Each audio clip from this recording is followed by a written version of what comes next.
The autumn rain hammered against the windows of the Mystery Machine as it rolled through the fog-shrouded streets of Prosperity Heights, an old theater district that had seen better days. Inside, Scooby-Doo pressed his nose against the glass, his breath creating small circles of condensation. "Look at all those roll buildings," Scooby said, his tail wagging nervously. Daphne leaned forward from the back seat, her eyes gleaming with excitement. "According to my research, the Grandeur Theater was once the crown jewel of this district. It hosted the most elite performances in the state until it mysteriously shut down 30 years ago. Like, mysteriously?" Shaggy gulped, clutching a half-eaten sandwich. "Man, why can't we investigate mysteriously successful pizza parlors instead?" Velma adjusted her glasses, scrolling through her tablet. "What's interesting is the financial aspect. The theater's owner, Cornelius Goldsworth, was rumored to have hidden his fortune somewhere in the building before he disappeared. We're talking about millions of dollars in cash, bonds, and rare collectibles." Fred navigated a sharp turn, his eyes focused on the road. "The current owner, Ms. Delacroix, contacted us because strange things have been happening. Mysterious figures, unexplained sounds, and now our investors are pulling out. If she can't secure funding soon, the theater will be demolished next month." "That's terrible," Daphne exclaimed. "But here's what I do not understand. Why would someone hide their fortune instead of putting it in a bank where it would earn interest?" "That's basic financial planning." "Excellent question, Daphne," Velma replied. "In the 1990s, Goldsworth didn't trust banks after several local ones failed. But hiding cash meant it couldn't grow through investments or compound interest. If he'd invested wisely, that fortune could be worth 10 times more today." Lightning flashed, illuminating the imposing facade of the Grandeur Theater ahead. Its once magnificent marquee hung crooked, letters missing like teeth in an old smile. The buildings seemed to loom over them, its dark windows like hollow eyes. "Zoinks!" Shaggy yelped as a shadow moved across one of the upper windows. "Like, did you guys see that?" Scooby whimpered, diving into Shaggy's arms. "Roast!" As they pulled up to the entrance, a blood-curdling scream echoed from within the theater, followed by an eerie, mechanical laugh that sent chills down their spines. The smell of old velvet, dust, and something else, something like burnt money, wafted through the air. The mystery had begun, and with it, lessons about wealth, investment, and the true value of financial wisdom were about to unfold. The interior of the Grandeur Theater was a monument to faded glory. Crystal chandeliers, dulled by decades of dust, hung from ornate ceilings where cherubs and muses had been painted in better times. Red velvet seats, torn and moth-eaten, stretched in rows toward a stage shrouded in heavy curtains. The smell of mildew mixed with old wood and forgotten dreams. "Wow," Daphne breathed, running her hand along the brass railing of the main aisle. "This place must have been stunning in its heyday. Just imagine the investment it took to build something like this." Miss Delacroix emerged from the shadows. An elegant woman in her 50s with silver-streaked hair, pulled back in a tight bun. Her designer suit seemed out of place amid the decay, but her eyes held a determination that couldn't be dimmed. "Thank you for coming," she said, her voice echoing through the vast space. "I'm at my wit's end. The Phantom, or whatever it is, has scared away my contractors, my investors, and even the historical society that was going to help with restoration." Fred stepped forward, notebook in hand. "Can you tell us exactly what's been happening?" "It started 3 weeks ago when we began preliminary renovations," Ms. Delacroix explained, leading them toward the stage. "Workers heard strange sounds, footsteps, whispers, and that horrible laugh. Then they started seeing him, a figure in an old-fashioned tuxedo with a grotesque mask, like tragedy and comedy combined into something nightmarish." "Rosk?" Scooby whimpered, clutching Shaggy's leg. "Like, why is it always masks?" Shaggy moaned. "Can't we investigate a mystery involving a friendly clown at a birthday party?" Velma was already examining the floor with her flashlight, her analytical mind processing every detail. "Miss Delacroix, what can you tell us about the financial situation? I understand there's some urgency." The woman's shoulders sagged.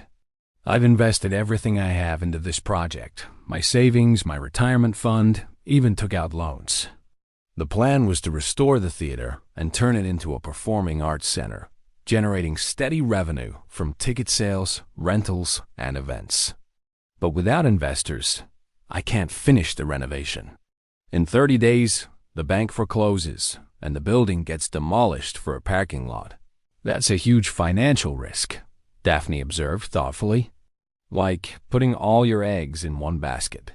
"I know," Miss Delacroix admitted, "but I believed in this project. Sometimes you have to invest in your dreams. I just wish I'd kept more of an emergency fund." Velma nodded sagely. Diversification and emergency savings, two crucial principles of financial planning. Never invest more than you can afford to lose, especially in a single venture. As they talked, Shaggy had wandered toward a concession stand, his stomach overruling his common sense. "Like, man, look at these old prices. A hot dog for 25 cents. A soda for a dime. That's inflation for you, Shaggy," Velma called out. "What cost a quarter in the 1990s would cost about 60 cents today. Money loses value over time, which is why keeping it hidden instead of invested was such a poor financial decision by Goldsworth." Suddenly, a loud crash echoed from backstage, followed by that mechanical, bone-chilling laugh. The curtains billowed, though there was no breeze, and a shadowy figure darted across the stage. "There!" Fred shouted, pointing. "Let's go!" But as they rushed toward the stage, the old floorboards beneath Shaggy and Scooby gave way with a splintering crack. They tumbled down into darkness, their screams fading into the depths below. "Scooby! Shaggy!" Daphne cried out, rushing to the edge of the hole. From below came Shaggy's trembling voice. "Like, we're okay. But, guys, you're not going to believe what we just found down here. ... double quotes, Chapter 2. The Vault Beneath." Velma's flashlight beam cut through the darkness as the gang descended a rickety ladder into the basement. The air grew cooler and damper with each rung, carrying the scent of old paper and metal. When they reached the bottom, their lights revealed an unexpected sight. Shaggy and Scooby stood before a massive steel door built into the wall, its surface covered in intricate combination locks and mechanisms. "Zoinks! Look at this thing!" Shaggy exclaimed, his fear momentarily forgotten in the face of curiosity. "It's like something from a spy movie." Velma approached the vault door, running her fingers over the mechanisms. "Fascinating. This is a vintage Goldsworth-era vault, probably installed when the theater was built. This must be where he kept the box office receipts, and possibly his hidden fortune. But why would he need such security for a theater?" Daphne wondered aloud, examining the area around the vault. The walls were lined with old filing cabinets, and shelves held dusty ledgers and papers. Fred began photographing everything with his phone. Maybe he was protecting more than just nightly earnings. Miss Delacroix mentioned he didn't trust banks. "Exactly," Velma said, pulling out one of the ledgers and blowing dust off its cover. "Look at this meticulous financial records dating back to 1985. Goldsworth tracked every penny. Ticket sales, concession revenue, performer payments, maintenance costs. He was incredibly organized." Daphne peered over Velma's shoulder, her eyes widening as she scanned the numbers. These revenues were enormous. The theater was pulling in tens of thousands of dollars per show. If he saved even a portion of this and invested it properly, compound interest alone would have made him extraordinarily wealthy. "Compound interest?" Shaggy asked, temporarily distracted from his fear. "Like, is that when your interest earns interest?" "Exactly." Velma beamed, always happy to teach.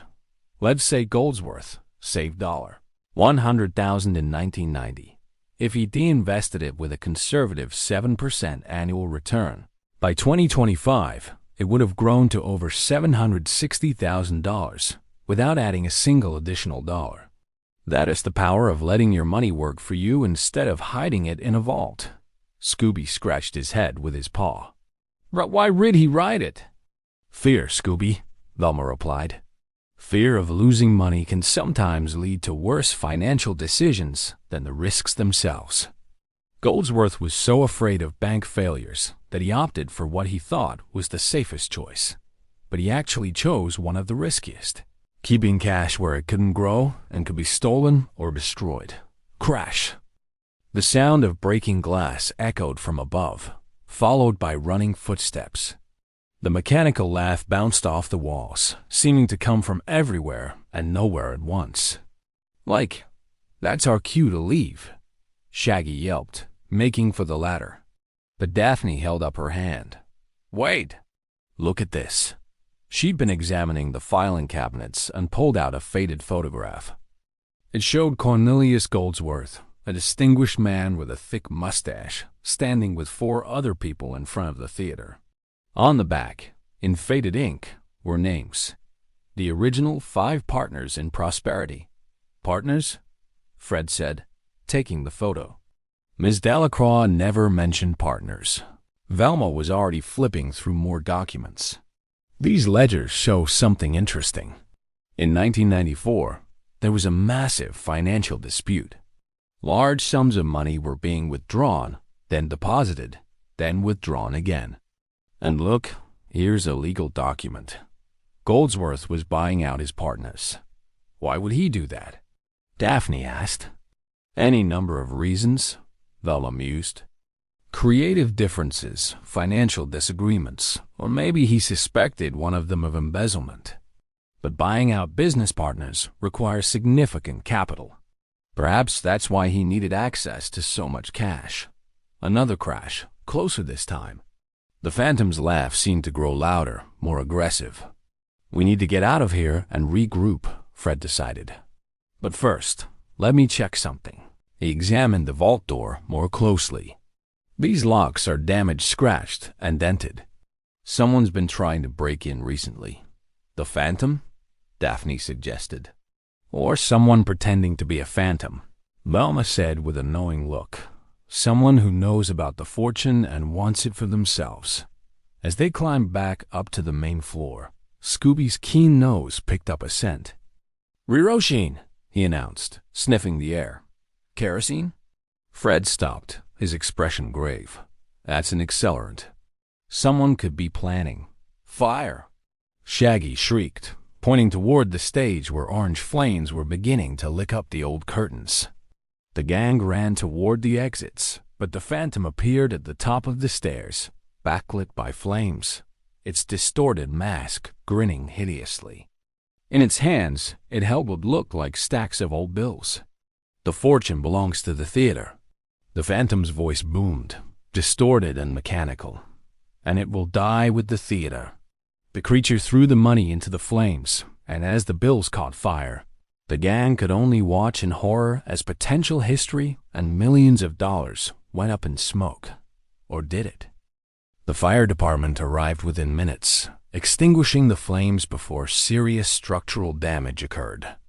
As firefighters packed up their equipment, Fred gathered the gang in the mystery machine, which they'd moved to a safe distance down the street.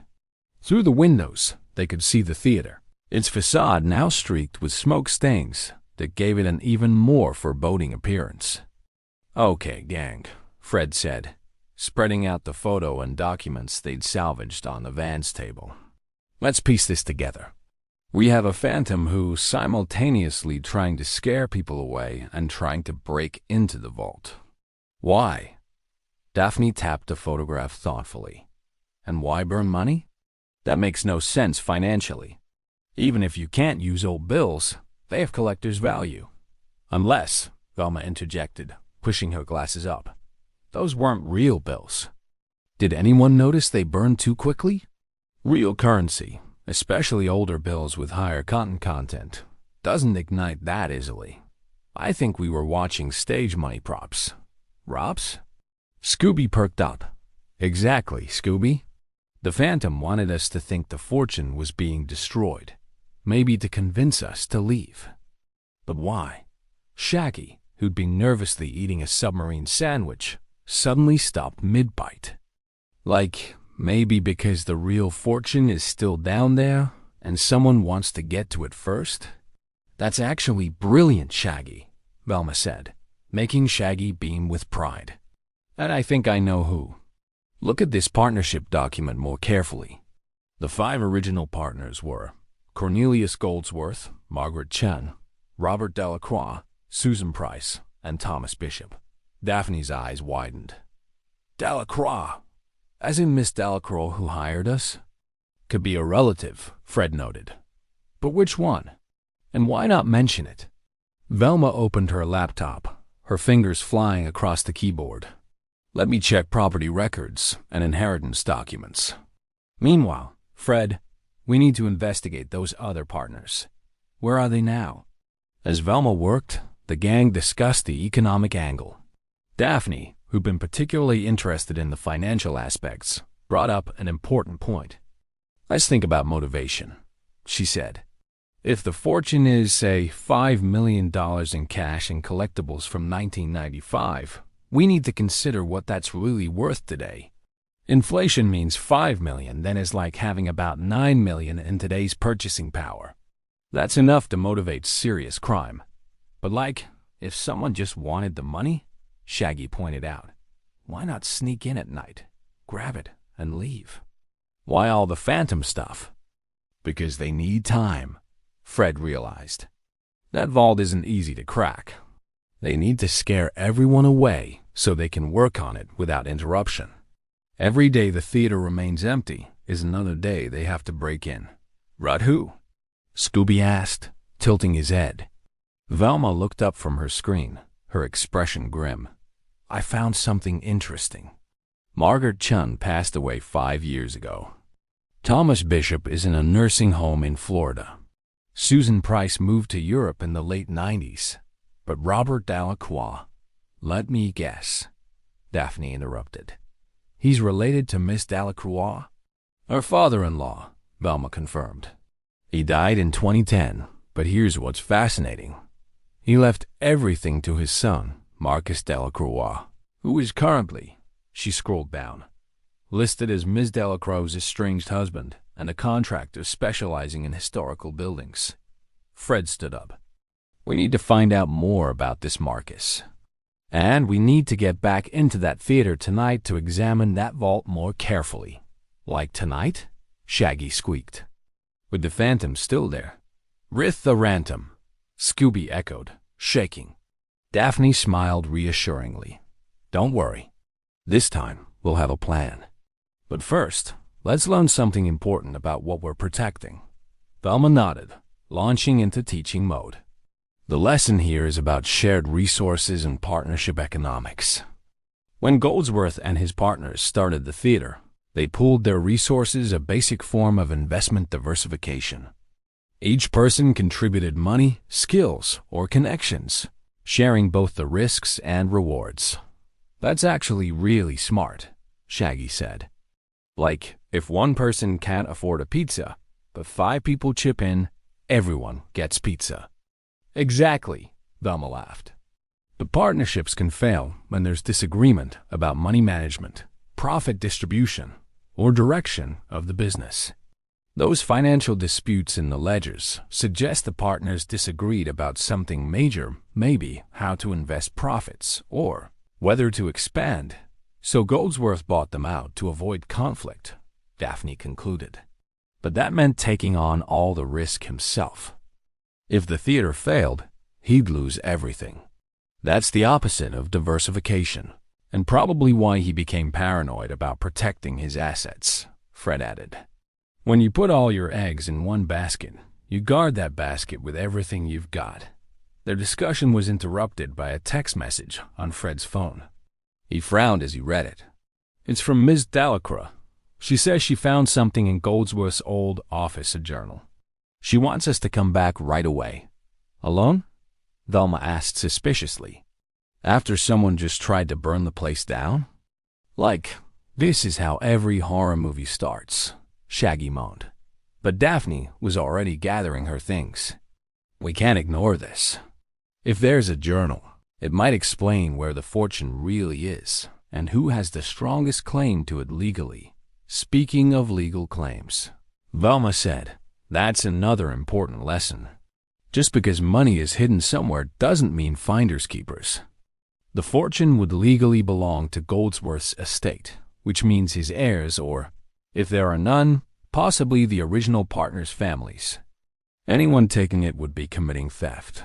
As they drove back to the theater under the cover of darkness, Scooby and Shaggy huddled together in the back, sharing a pizza for comfort.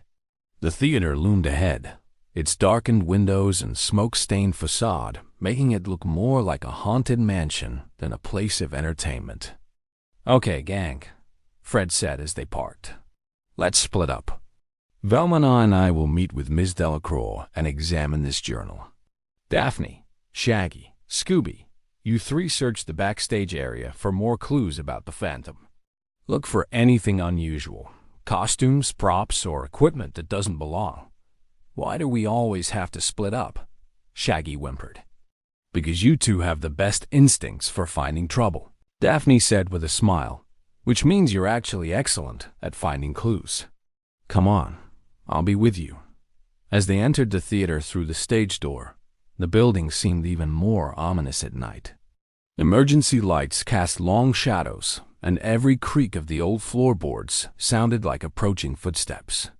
In Goldsworth's old office, a room behind the stage filled with awards, old posters, and theatrical memorabilia, Miss Delacroix waited with a leather-bound journal. But as Fred and Velma entered, Velma's sharp eyes noticed something. The woman's hands were shaking, and there was fresh mud on her designer shoes. Meanwhile, Daphne, Shaggy, and Scooby explored the costume room backstage. Racks of old clothing, from Shakespearean doublets to 1920s flapper dresses, created a maze of fabric and shadows. Like, why are costume rooms always so creepy? Shaggy whispered, jumping at his own reflection in a full-length mirror. Daphne methodically checked each rack, looking for the Phantom's tuxedo and mask. Because they're full of disguises, Shaggy. And disguises mean deception. Scooby's nose was working overtime, sniffing around the room. Suddenly, he froze, his ears perking up. Rear, he whispered, pawing at a trunk in the corner. Inside the trunk, Daphne found something that made her blood run cold. Blueprints of the theater, with the vault's location marked in red. Next to it were modern lock-picking tools, a smoke machine, and a sound system capable of producing the Phantom's mechanical laugh. But most damning of all was a folder labeled Dalek-Goldsworth Partnership Dissolution Contested. This Phantom is real, Daphne breathed, but it's not a ghost. It's someone with a claim or a perceived claim to Goldsworth's fortune, and they're willing to destroy the theater to get it. Before she could investigate further, the lights went out completely. The mechanical laugh filled the darkness, and they heard running footsteps coming straight toward them. The Phantom had found them. Run! Daphne shouted, grabbing the folder and bolting from the costume room, with Shaggy and Scooby scrambling behind her. The Phantom's laugh echoed through the corridors, seeming to chase them through the darkness. They burst into the main theater just as Fred's voice crackled over Daphne's walkie-talkie. The journal is a fake. Get out. It's a trap. But it was too late. The theater's doors slammed shut with a heavy, final-sounding boom. Emergency lights flickered on, casting eerie red shadows across the rows of seats. On the stage, Miss Delacroix stood next to a figure in the Phantom costume, but the Phantom was removing its mask to reveal the face beneath. Marcus Delacroix, Velma announced, emerging from the wings with Fred. She'd put the pieces together. Miss Delacroix's estranged husband and son of Robert Delacroix, one of Goldsworth's original partners. The man tall, with graying hair and the calloused hands of someone who worked with his hands, smiled without humor. Very clever, but you're too late. While you've been playing detective, I've had people working on that vault. By now, they've opened it, and Goldsworth's fortune is being loaded into trucks as we speak." Ms. Delacroix looked genuinely shocked. "Marcus, what are you doing?" I didn't hire these kids to help you rob." "Shut up, Helen," Marcus snapped. "You were always too weak to see the bigger picture. My father was cheated out of his share of this theater. Goldsworth bought him out for pennies on the dollar, then got rich while Dad died broke. That fortune belongs to my family. But that's not how economics works," Daphne said boldly, stepping forward despite Shaggy trying to pull her back. "Your father accepted a buyout. That means he agreed to a price in exchange for giving up his share. Whether Goldsworth succeeded or failed afterward, it was no longer your father's concern. That's the nature of selling an asset. Besides," Velma added, "your claim has no legal standing. Whatever happened between your father and Goldsworth was resolved 3 decades ago. Taking that money now is just theft." Marcus laughed coldly. "Good luck proving it. By the time anyone realizes the vault is empty, I'll be in a country without extradition treaties. And this theater will burn to the ground, destroying any evidence." "Like, you'd burn down this whole building?" Shaggy gasped. "That's like totally uncool. And also illegal." Fred stepped forward, his voice calm but firm. "Marcus, think about what you're doing. You're about to commit arson, theft, and potentially murder if we can't get out. Is any amount of money worth that? $5 million in cash, bonds, and rare coins?" Marcus replied, Yes, it is," but Fred was smiling. "That's where you're wrong. While you were monologuing, we already called the police. They're blocking the exits from your trucks right now. And as for burning this place down," he pressed a button on his phone, "I just activated the theater's new fire suppression system that Miss Delacroix had installed last week. Water suddenly erupted from ceiling sprinklers throughout the theater." Marcus cursed, realizing his escape plan was falling apart. "Now!" Fred shouted. What happened next was pure Mystery Inc. Chaos, carefully orchestrated chaos. Daphne had been preparing while Marcus was distracted. She released a rope she'd tied to the rafters, and a heavy sandbag swung across the stage like a pendulum, forcing Marcus to dive out of the way. Velma, who'd been sneaking around to the light booth, hit switches that made spotlights spin wildly, disorienting everyone on stage. Fred pulled a lever that activated one of the theater's old trapdoors, and Marcus fell through not far, just into a padded pit below stage level, designed for dramatic actor entrances. Meanwhile, Shaggy and Scooby, who'd been given one simple job to block the stage door to prevent escape, accomplished it in the most Shaggy and Scooby way possible. Shaggy accidentally triggered a rack of props that fell like dominoes, and Scooby, running from what he thought was a ghost, actually just his reflection, crashed into a rolling piano that wedged itself perfectly across the door. "Rory!" Scooby called out sheepishly. "No, Scooby, that was perfect." Fred laughed. Ms. Delacroix, freed from her estranged husband's threats, ran to help secure him. "I'm so sorry. I had no idea he was planning this. When he called and said he wanted to reconcile, I thought..." She stopped, tears in her eyes. "It's okay," Daphne said gently, putting a hand on the woman's shoulder. "You were hopeful. Hope isn't a bad thing, but it's a good lesson in financial relationships. Never mix personal feelings with business decisions. If someone has a history of financial irresponsibility or dishonesty, giving them access to your resources, even out of love, is risky." Police sirens wailed outside. Through the windows, they could see officers apprehending the men Marcus had hired to transport the stolen fortune. As Marcus was pulled from the trapdoor, Velma couldn't resist a teaching moment. "You know, Marcus, your biggest mistake wasn't just the crime. It was your understanding of value. You were so focused on the cash that you didn't consider the theater itself. What are you babbling about?" Marcus growled as officers handcuffed him. The theater, properly restored, would generate much more revenue over time than the hidden fortune. Velma explained. Let's do the math. Goldsworth's fortune is worth about $5 million today. Sounds like a lot, right? But a functioning performing arts center in this location could generate $500,000 annually in ticket sales, rentals, and concessions. Over 20 years, that's $10 million more than double the fortune.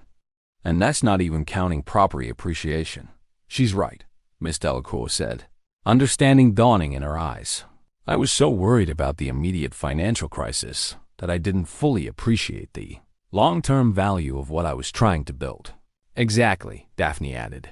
This is a crucial lesson in investment thinking. Sometimes the greatest wealth isn't in what is buried, but in what can be built. A performing arts center provides jobs, enriches the community, and generates sustainable income. That's worth more than any hidden treasure. Fred nodded. And if you'd just been patient, worked with legitimate investors, maybe scaled back the initial renovation plans to match your budget, I would have avoided this whole disaster, Ms. Delacroix finished. Financial planning isn't just about having money. It's about managing expectations, timing, and not over-leveraging yourself. As Marcus was led away, still protesting, Shaggy raised his hand like a student in class. So, what happens to the fortune now? Good question, Velma said. Legally, it belongs to Goldsworth's estate. Since he had no heirs, it will likely be claimed by the state. But Miss Delacroix can petition the court. Since the fortune was hidden in her building and given her restoration plans, she might be able to argue for ownership, or at least a significant portion. But even better, Miss Delacroix said with a new determination in her voice, this publicity will help attract real investors. A mystery, a hidden fortune, a dramatic rescue.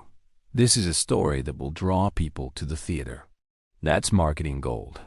Now you're thinking like a true entrepreneur, Daphne said with an approving smile.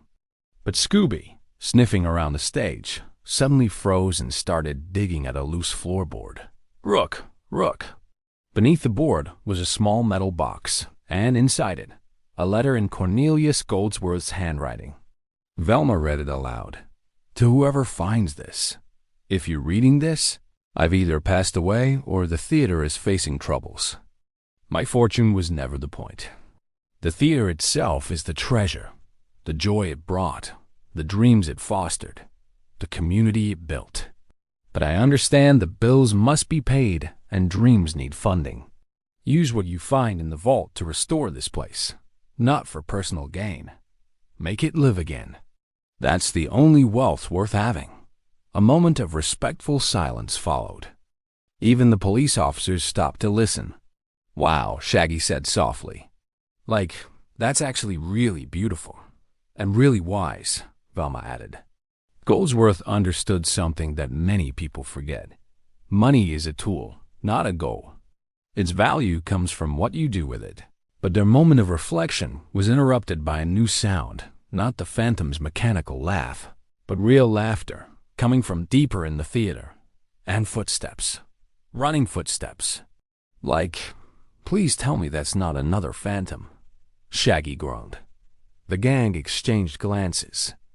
The mystery wasn't quite over yet. There's someone else here, Fred said, his voice low and urgent. Everyone stay alert. The laughter genuine, almost giddy echoed from the direction of the basement where the vault was located. Velma's eyes narrowed behind her glasses. Of course, Marcus wasn't working alone, and I don't just mean those hired hands outside. Daphne was already moving toward the basement entrance, her determination overriding any fear. Let's finish this. As they descended the ladder once more, now with police officers following, they found the massive vault door standing open. Inside was a stunning sight. Walls lined with safety deposit boxes, several large chests, and shelves containing what appeared to be rare coins, bonds, and carefully preserved cash from different eras. But more stunning was the person standing among the treasure, filling a bag with bonds. Susan Price, one of the original partners, who was supposed to be in Europe. Susan Price? Velma called out. We thought you were overseas. The woman, elegant, in her 70s, but clearly spry, spun around, startled. For a moment, she looked like she might run, but then her shoulders slumped. I suppose I should have known the famous Mystery Inc. would figure it out. Though I'd hoped to be gone before you got this deep. You were the Phantom too? Fred asked, confused. No. Susan laughed bitterly. That was all Marcus, the fool. I was working quietly, carefully. I've been coming here for weeks, slowly working on this vault during the night. I almost had it open when Marcus started his ridiculous scare tactics. Nearly ruined everything. Miss Delacroix, who'd followed them down, gasped. You knew each other? Old family friend, Susan said.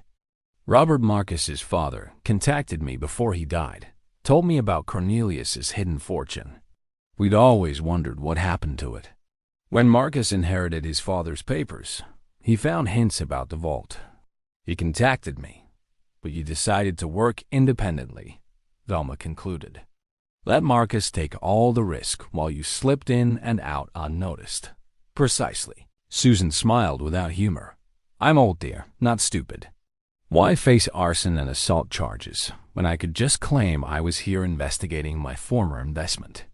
Shaggy scratched his head. But like, you were a partner. Don't you have some claim to the money anyway? An excellent question, Velma said.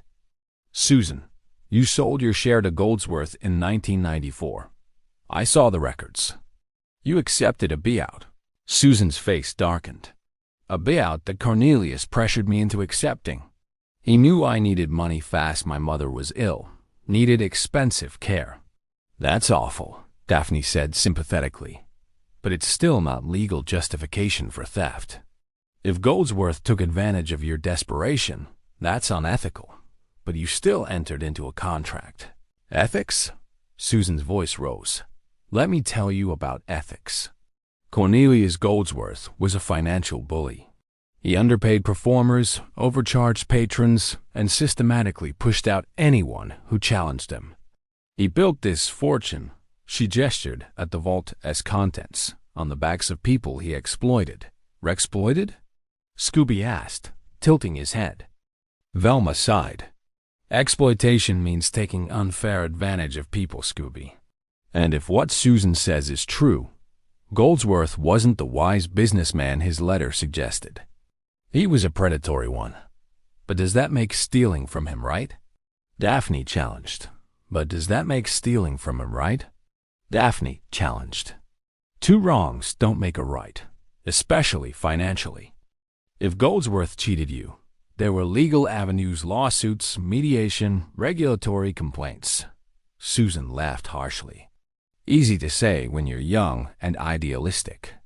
Do you know how expensive lawyers are? How long court cases take? I made a choice 30 years ago based on my circumstances. Now I'm making another choice. But here's what you're missing, Velma said, stepping closer. The lesson in all of this isn't about who deserves what. It's about the cycle of poor financial decisions. Goldsworth made bad choices, hoarding money, exploiting partners, refusing to trust financial institutions. Those choices led to paranoia, broken relationships, and ultimately, his fortune being hidden away where it couldn't do anyone any good, including him. Marcus made bad choices too, Fred added. Instead of building his own wealth legitimately, he focused on what he thought he was owed, spending resources on an elaborate criminal scheme that's now destroyed his life. And you're making the same mistake, Daphne said gently but firmly to Susan. Instead of using your experience and knowledge to build something new, you're stealing from the past. You're risking your freedom, your reputation, and your legacy for money that won't actually solve your problems. Susan's hands trembled slightly as she held the bag of bonds. You don't understand. I'm 73 years old. I have medical bills, debt from bad investments I made, trying to recover what I lost. This money could secure my retirement, maybe leave something for my grandchildren. Bad investments? Velma picked up on the detail. What kind of investments? Susan sighed, and for the first time, she looked her age-tired, defeated. After I sold my share, I tried to make the money grow quickly. I invested in speculative stocks, a restaurant that failed, a real estate scheme that turned out to be a scam. Within 5 years, I'd lost everything. I've been struggling ever since. That's a crucial lesson right there, Velma said, her voice softer now. When people come into sudden money, whether through a buyout, inheritance, or even lottery winnings, the temptation is to make it grow fast. But fast growth usually means high risk. The investors who build lasting wealth do it slowly, through diversified, boring investments like index funds, bonds, and real estate in stable markets. Shaggy raised his hand. Like, what's an index fund? It's a type of investment that spreads your money across hundreds of different companies, Velma explained. Instead of betting everything on one company's success, you're betting on the overall growth of the economy. It's safer, steadier, and historically, it grows about 7 to 10% per year on average. If you put that $50,000 into a simple index fund in 1994, Daphne calculated quickly on her phone, it would be worth approximately $380,000 today, even without adding another penny. That's not the $200,000 you think you were owed, but it would have grown to far more than that amount through compound interest. Susan stared at them, the reality sinking in. I didn't know. I thought I had to be clever to make sophisticated investments. That's a common misconception, Velma said. The wealthy often stay wealthy not through clever schemes, but through patient, consistent, boring financial habits, spending less than they earn, investing the difference, avoiding debt, and letting time do the work. A police officer stepped forward to take Susan into custody, but she held up a hand. Wait, please, let me say something first. She looked at Ms. Delacroix. Helen, I'm sorry. You're trying to do something good with this theater, and I nearly ruined it. The truth is, I've spent 30 years bitter about the past, and it's poisoned everything I've touched. That's the real theft, not what Cornelius took from me, but what I took from myself by refusing to move forward. Ms. Delacroix's eyes were wet with tears. Thank you for saying that.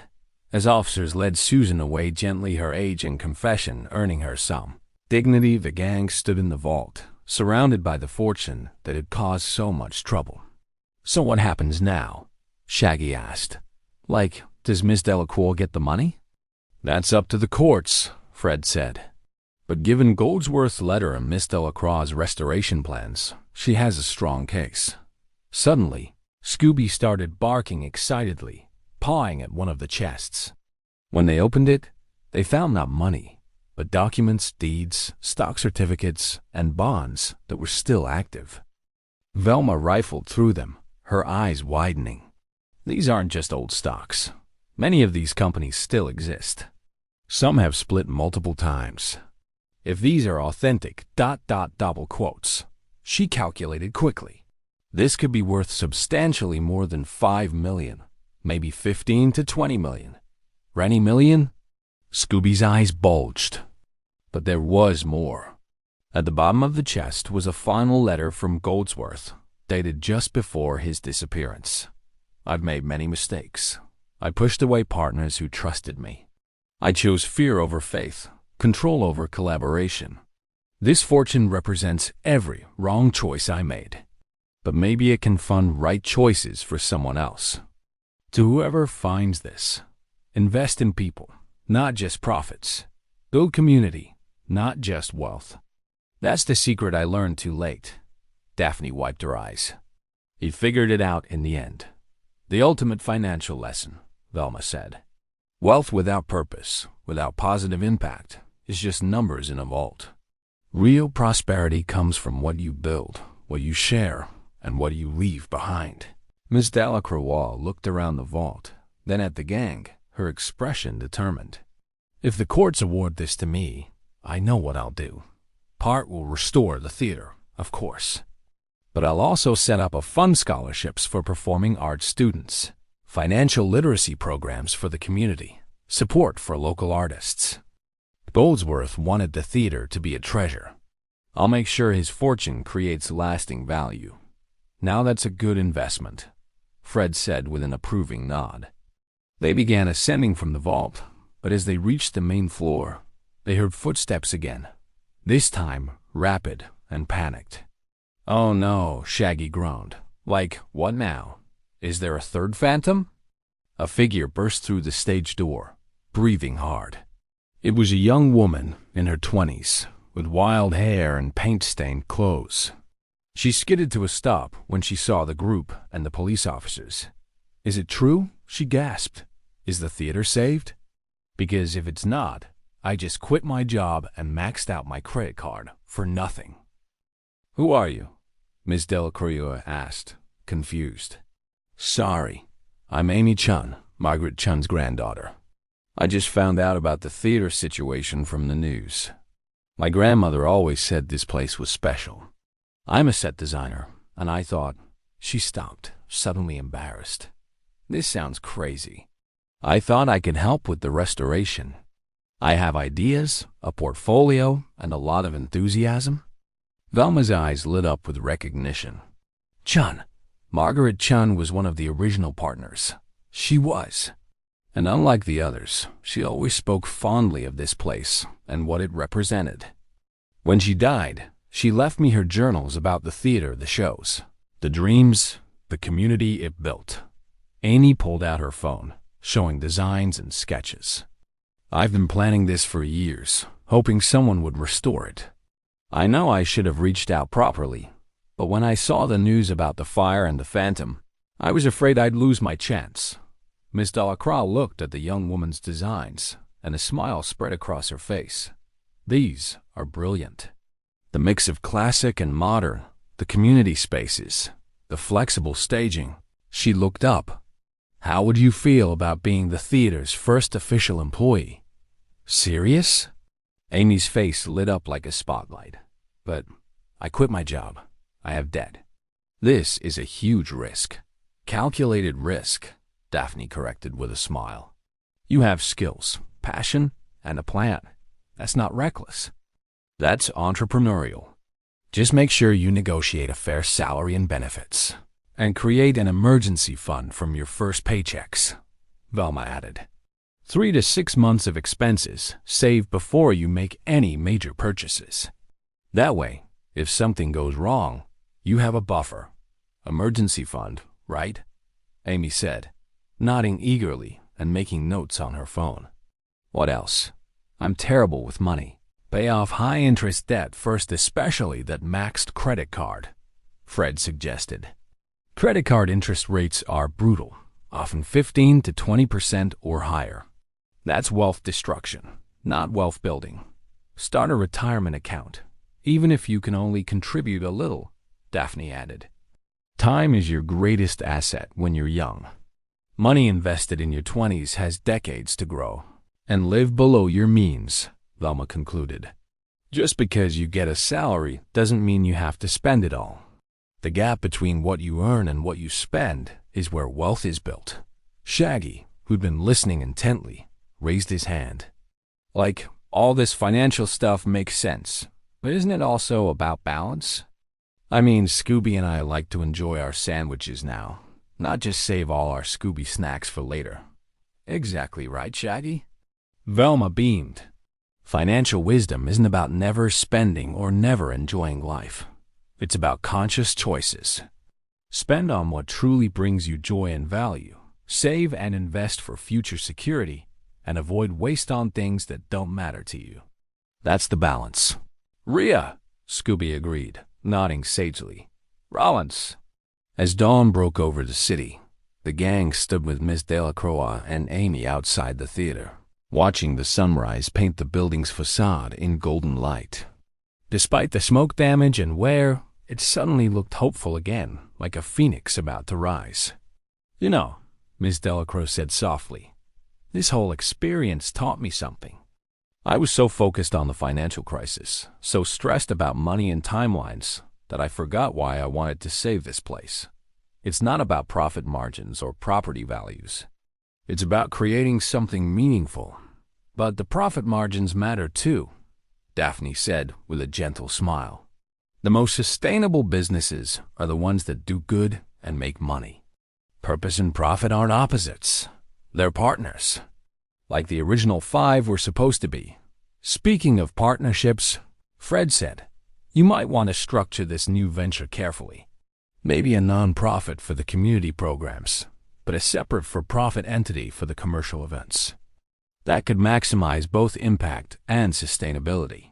And please, Velma added, hire a good accountant. Not an expensive one necessarily, but one who's ethical and experienced with performing arts venues. They'll save you more money than they cost. Amy was frantically taking notes. This is better than any business class I took in college. Real-world experience is the best teacher, Fred agreed. But take some classes too: accounting, business management, maybe even basic economics. Knowledge is an investment that pays dividends forever. As they prepared to leave, Scooby and Shaggy were investigating the theater's old concession stand one more time. Like, Scoob, check it out. The popcorn machine still works. Shaggy had somehow gotten it operational, and the smell of fresh popcorn filled the air. Popcorn! Scooby cheered, and they began filling bags with the salty, buttery treat. Some things never change, Daphne laughed. But as they munched away, Shaggy noticed something odd about the popcorn machine, a hidden compartment underneath. Inside was one more envelope, addressed simply, to the finder. Velma opened it carefully. Inside was a single stock certificate for a company called Grandeur Entertainment Holdings, dated 1995. Made out to bearer, meaning whoever held it owned it. And attached was a note. This company was my dream, to expand the theater into a chain of community performing arts centers. I never had the courage to pursue it. Maybe you will. The company exists only on paper, but the dream is real. Build it, and build it right. C.G. Ms. Delacroix stared at the certificate. He left a blueprint for exactly what I wanted to do. A network of theaters, all supporting each other, sharing resources, ... That's brilliant business structure, Velma said. Economies of scale, shared marketing, bulk purchasing power for supplies, but each location serving its own community. It could work. It could be huge, Amy added, her designer's mind already imagining the possibilities. But start small, Fred cautioned. Get this one theater successful first. Prove the concept. Then expand gradually. Sustainable growth is always better than explosive growth that can't be maintained. Miss Delacroix nodded, folding the certificate carefully, one step at a time. First, restore the grandeur. Then, we'll see what the future holds. As Mystery Inc. piled into their van, tired but satisfied, they waved goodbye to Miss Delacroix and Amy, who were already deep in conversation about restoration plans. Another mystery solved, Fred declared, starting the engine. And another lesson learned, Velma added. The real treasure is never the money itself. It's what you do with it. And friends, Shaggy added. And food. Speaking of which, like, where are we eating breakfast? Breakfast, Scooby echoed enthusiastically. Daphne smiled, looking back at the theater one last time as they drove away. You know what? I think this might be my favorite mystery yet. We didn't just catch criminals. We helped create something positive. That's the best kind of solving, Fred agreed. As the mystery machine disappeared down the street, the sun fully rose over the Grandeur Theater, illuminating its facade and casting away the shadows. Inside, the vault stood open, but no longer hidden. The fortune would fund dreams, not feed greed. And the theater, once a monument to one man's paranoia, would become a testament to community, collaboration, and the real meaning of wealth. And somewhere, perhaps, Cornelius Goldsworth's spirit could finally rest, knowing his mistakes had been transformed into opportunities, and his treasures would create not just profit, but purpose. The end. Or perhaps the beginning. 3 months later, Mystery Inc. received a special invitation hand-delivered by Amy Chun herself, who'd driven to their town specifically to give it to them. The Grandeur Theater's grand reopening. Daphne read excitedly, holding the elegant invitation card. Miss Delacroix wants us to be guests of honor. Roosts of Roner. Scooby barked happily, his tail wagging so hard his whole body shook. Like, does being a guest of honor come with free snacks? Shaggy asked hopefully. Amy laughed. All the concessions stand food you can eat, Shaggy. Ms. Delacroix insisted. She says you've earned lifetime free popcorn. Best mystery ever, Shaggy declared solemnly. On the night of the reopening, the gang arrived to find the theater transformed. The facade had been cleaned and restored, the marquee rebuilt and glowing with warm lights. A red carpet led to the entrance, and people from all over the community were streaming in families. Students, elderly couples, artists, business people, a true cross-section of the city. Inside was even more impressive. The crystal chandeliers had been restored to their original brilliance, the seats reupholstered in rich burgundy velvet, and the stage rebuilt with state-of-the-art lighting and sound systems that somehow didn't detract from the classical architecture. But what struck the gang most was the diversity of what was happening. In the main theater, a youth orchestra was preparing to perform.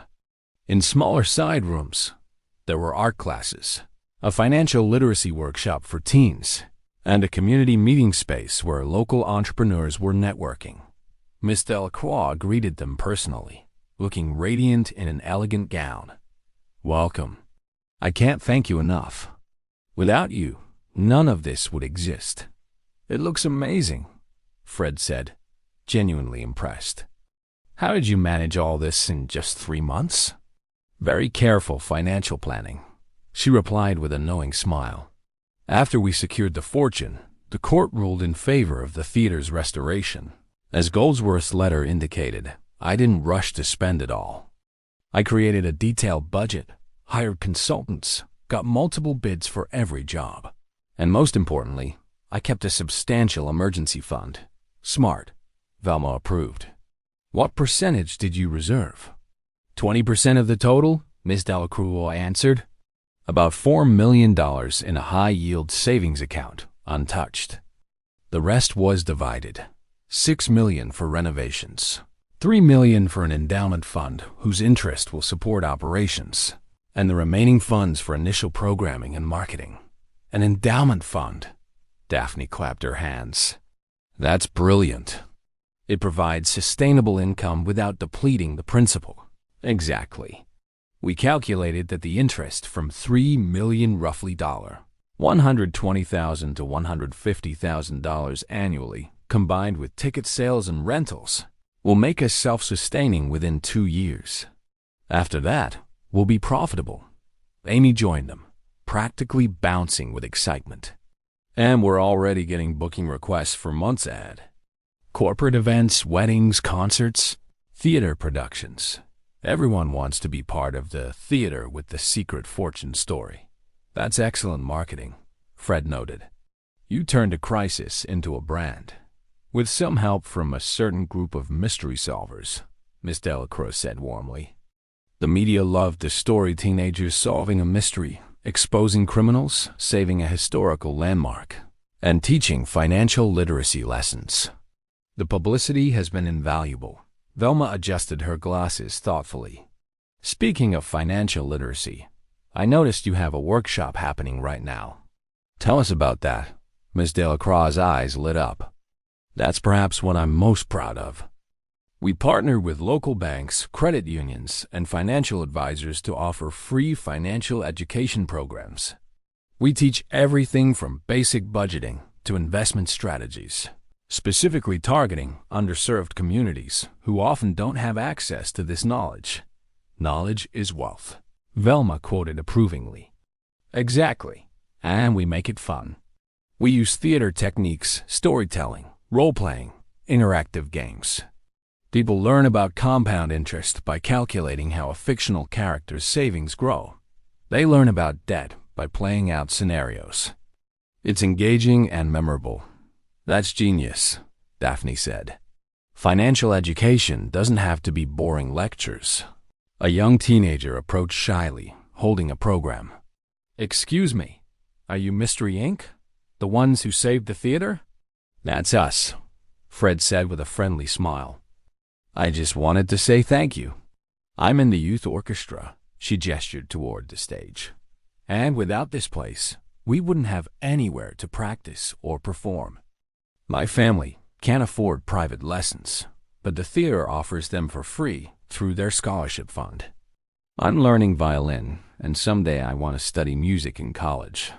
"That's wonderful," Daphne said warmly, "and a perfect example of how investing in community creates value that can't be measured just in dollars." The girl smiled and hurried back to her orchestra, but her words had touched them all. "See?" Miss Delacroix said softly. "That's the real treasure Goldsworth left behind, the opportunity to change lives. His money is just a tool. The theater and its programs are the actual wealth." As they found their seats for the opening performance, Shaggy leaned over to Velma. "So, I've been thinking about all those money lessons. I actually started a savings account." "Shaggy, that's fantastic." Velma beamed. "How much are you saving?" "Well, I figured out that I spend about $50 a week on snacks. So I decided to cut back to $40 and save the other 10. That's $520 a year. And if I invested ... He pulled out his phone, showing a compound interest calculator app. "In 30 years at 7% return, it'll be worth over $50,000. Shaggy, I'm so proud of you." Velma hugged him. "That's exactly right. Small, consistent savings over time create substantial wealth. You've learned the most important lesson." "Rhea," Scooby added, then pulled out his own phone. "Rook, we have ravings too." Scooby showed them a dog treat savings jar on his phone app, a special account where he was depositing Scooby snack credits to save up for a really big Scooby snack later. "Scooby's learning delayed gratification," Daphne laughed. "The ability to save today for bigger rewards tomorrow. That's a cornerstone of financial success." The lights dimmed, and the curtain rose on the orchestra's performance. As beautiful music filled the restored theater, the gang sat back, content. But during intermission, they were approached by a distinguished-looking older man in a wheelchair, Thomas Bishop, the last surviving original partner, whom they thought was unreachable in his Florida nursing home. "I had to come," he said, his voice weak but determined. "When I heard what happened, what you kids did, I had to see it for myself." "Mr. Bishop," Miss Delacroix said, rushing over. "I tried to contact you. I know. I'm old and stubborn." He smiled. "But I wanted to give you something." He handed her an envelope. "These are my original shares of the theater partnership, signed over to you. I never sold them to Cornelius. I just walked away when the fighting got too bad. But they're legally still valid." Ms. Delacroix opened the envelope with shaking hands. "Mr. Bishop, this is incredibly generous. These shares could be worth more than I need at my age," he interrupted. "Use them to secure the theater's future. Maybe establish a perpetual trust so it can never be sold or demolished. That's what it should have been from the start. Not owned by one person, but held in trust for the community. A trust structure." Velma exclaimed. "That's brilliant. It removes personal profit motivation and ensures the theater serves its mission in perpetuity." "Exactly." Thomas smiled at her. "You're a sharp one. Cornelius was sharp too, but he was smart about the wrong things. He knew how to make money, but not how to make meaning. In the end, what does it matter how much you accumulate if it just sits in a vault? What matters is impact," Daphne said thoughtfully. "The lives touched, the opportunities created, the joy spread. And that," Thomas said, gesturing around the theater, "is worth more than all of Goldsworth's fortune combined. This is prosperity, not the money, but what it built." After the performance ended to thunderous applause, the gang gathered on stage for a photo with Ms. Delacroix, Amy, and the young musicians. But before they could leave, Velma asked if she could address the audience. "I promise to be brief," she said, stepping to the microphone. "This mystery taught us many lessons, but I want to share the most important ones with all of you, especially the young people here tonight." The audience settled, attentive. First, money is a tool, not a goal. Goldsworth made the mistake of hoarding wealth instead of using it. Don't work just to accumulate. Work to create value and impact. Second, invest in yourself. Education, skills, health, these are investments that pay returns throughout your life. Amy here quit her job to pursue her passion, but she did it with skills and a plan. That's smart risk-taking. Third, start saving early and consistently. Shaggy and Scooby have started saving just $10 a week each. It seems small, but over decades, it becomes substantial. Time is your greatest financial asset when you're young. Fourth, avoid debt, especially high-interest debt. Credit cards, payday loans, and other expensive borrowing can trap you in a cycle that's hard to escape. If you must borrow, understand the terms and have a repayment plan. Fifth, diversify. Never put all your eggs in one basket, whether that's a job, an investment, or a business venture. Spread your risk, and you'll be more resilient to life's uncertainties. Sixth, live below your means. The gap between what you earn and what you spend is where wealth is built. You don't have to be miserly, but be intentional about spending. Seventh, invest in community. The strongest financial safety net isn't just your personal savings, it's the relationships and community you build. People who help each other weather financial storms better than those who go it alone. And finally, remember that true prosperity isn't measured by your bank account. It's measured by your relationships, your health, your purpose, and the positive impact you have on the world. Money can support those things, but it can't replace them. The audience erupted in applause, and the gang noticed that many people, young and old, were taking notes or recording on their phones. As they finally made their way to the mystery machine hours later, stuffed with popcorn and theater snacks, Shaggy turned to the group. "You know, like when we started this mystery, I thought it was just about finding hidden money. But it turned out to be about so much more." "Like what, Shaggy?" Daphne asked. "Like what money really means, I guess. It's not just paper or numbers. It's like choices and opportunities and the stuff you can build or help with." "That's pretty deep, man." "That is deep, Shaggy," Fred agreed, impressed. "Rhea." "Very deep." Scooby nodded sagely. As they drove away from the brightly lit theater, Velma looked back one more time. "You know what makes me happiest about this mystery?" "What?" the others chorused. "No one really lost. Marcus and Susan are facing consequences, yes, but they're getting therapy and education in prison. They have a chance to change. Miss Delacroix got her theater and learned sustainable business practices. Amy found her dream job. The community gained a cultural center. And Goldsworth's fortune is creating the legacy he hoped for at the end. Everyone got what they needed, even if it wasn't exactly what they thought they wanted.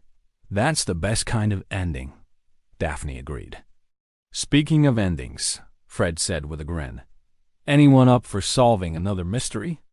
I just got a call about a haunted bank where money keeps disappearing from the vaults, ... double quotes. "Bank?" Shaggy yelped. "Like, can it be a haunted pizza parlor or something?" "Ray." Scooby shook his head vigorously. But even as they protested, they were already turning the van toward their next adventure, ready to solve another mystery and learn another lesson. Because that's what they did, Mystery Inc., teaching prosperity one mystery at a time.